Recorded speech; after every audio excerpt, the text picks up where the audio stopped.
What's going on YouTube? Today I'm going to show you a magic trick, a card to impossible location. You'd fan out the cards. Let's say they would pick out the 4 of spades. You would riffle through the cards and tell them when to say stop.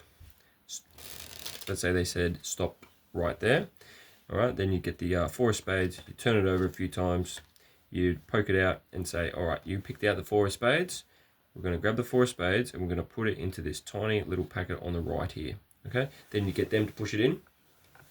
And then you would shuffle up their cards. Yep. And then you'd cut it a few times and you'd say, watch closely. The card is going to jump. Ready? And then the card jumps into my mouth. So this is a card to impossible location, technically. Most people know it by card to mouth. It's a really, really good card trick. It's in my top 2. It really surprises people. So what you have to learn is a spread out. I'm not going to teach you that here once again. And then let's say they pick the 10 of diamonds. Then you need to learn a riffle shuffle. There are thousands of tutorials on YouTube how to do that. The actual techniques of the actual card to mouth is this. You'd hold when you're riffling through the deck, and let's say they said stop right there, your 3 fingers are already over the top part of the second packet.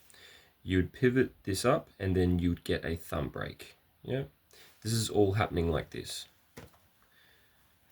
When you're going like that, you've got your 3 fingers there. Let's say they stopped right there. You'd pass them the card. While you're passing the card, I'm just going to do this upside down facing the camera so you guys can see. When they're looking at their card, you get a thumb break like that.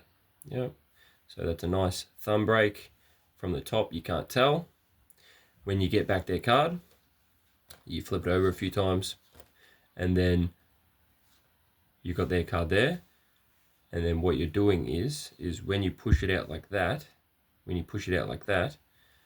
I'll do it so you can so it's facing the camera. When you're pushing it out, you're going like that, and you're dropping your thumb break, okay? And you're pinching it with the side of your thumb and your pinky. So your thumb and pinky grab the top card. Once again, this is all like this. So when you push it out with your 3 fingers, you're pushing it out with your 3 fingers, and you're grabbing onto that top card, and then you turn it over like that. Yep. And then you push it in yourself, or get them to push it, or you probably push it in yourself. And then now you've got a random card, and they're 10 of diamonds. So you've got so that's where the switch happens. Then you grab the top card, which isn't their card, and you put it in for them halfway into the second packet in your hand. Real card is here. Their random card is in the deck in the second packet.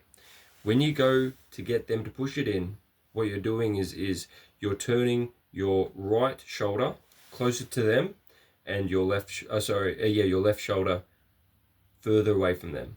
So you're literally reaching out to them and say, push in this card. When they're pushing it in, your hand has to come up to your mouth very quickly and discreetly while they're pushing it in, and you're putting their card in their lips. So once they push it in, your hand comes down and you go like that. In their mind, their card is right around there in the deck, and then you say, but really it's in your mouth. But then you say, watch carefully. If they look up, it's not a big deal. They're going to see a card in your mouth, and they have a small chance of figuring it out that you literally just put it into your mouth. The longer the time goes from you pushing it in them pushing in the card, and this coming up to your mouth and then coming down, the longer that time is, the longer you can get them to look at your hands, the better, because it's called a time misdirection. So that's when you say, watch carefully. So they watch your hands more carefully. In reality, their card's in your mouth, in my mouth, sorry. All right, I'd say watch carefully, and then You can put whatever type of patter you want on it from there. You can make it into your own trick. I say watch carefully. I shuffle up the cards a few times, and then I say watch carefully.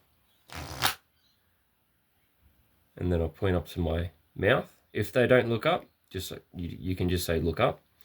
Yeah, and that's it. The card is in my mouth. It's a really good trick. It started over in around the 1910s. It got popular, and then it first got publicized in the 1910s. No one really knows who made it. There's no one guy that said I made it. In the 1940s, it got a little bit more popular, and then in the 1960s to 1990s, it got extremely popular with David Blaine making it probably the most famous card to impossible location in the 90s. All right, thanks for watching, guys.